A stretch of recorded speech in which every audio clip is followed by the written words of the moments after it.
Mullin করে দিও। আমার আল্লাহ তাআলা তোমাকে গোটা রাত্রি নিরাপত্তা দান করবেন। সুবহানাল্লাহ। এই সূরা ফালাক নাস কেন আমি এতক্ষণ বললাম? এই সূরা ফালাক নাস করে যদি কোনো বাচ্চার উপর ধন করা হয়, কোন দুষ্কৃতিকারী জিন যদি তাকে আক্রমণ করে, এই সূরা ফালাক এবং নাসের বরকতে আমার আল্লাহ তাআলা দুষ্কৃতিকারীকে থেকে আল্লাহ পাক হেফাজত করবেন। সুবহানাল্লাহ।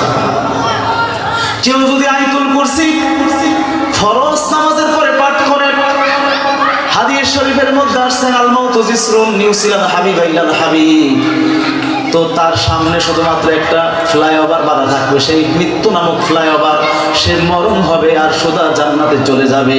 সুবহানাল্লাহ। আয়াতুল কুরসির এত বড় ফজিলত।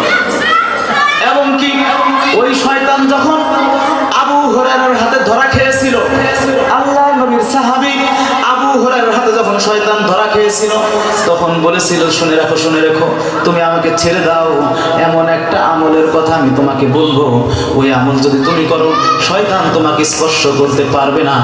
কোন আমল? তুমি যখন রাতের বেলায় ঘুমাইতে যাইবা, তখন তুমি আয়াতুল কুরসি পাঠ করবা, শয়তান ওই ঘরে যেতে পারবে না। সুবহানাল্লাহ। শয়তান নিজেই বলতেছেন ওই ঘরে যেতে পারবে না, একজন ফেরেশতা তোমার হেফাজতকারী হয়ে থাকবে। সুবহানাল্লাহ। এই আয়াতুল কুরসির এত পাওয়ার, এত পাওয়ার।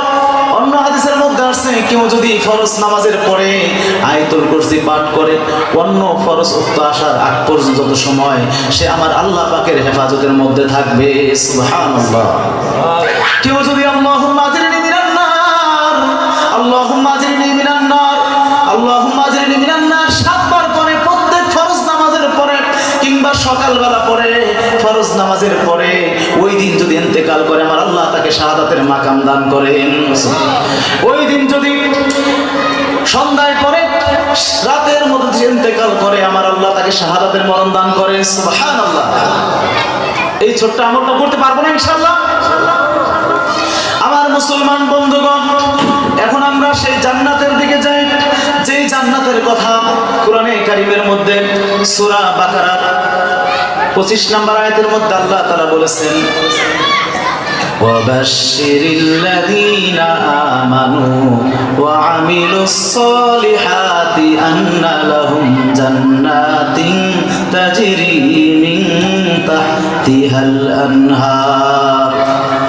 আল্লাহ রাব্বুল আলামিন এই আয়াতের মধ্যে আল্লাহর নবীকে ডাক দিয়ে বলেন, হে নবী, আপনি জান্নাতের সুসংবাদ শোনায় দেন, যারা ঈমান এনেছে, নেক আমল করেছে, আমল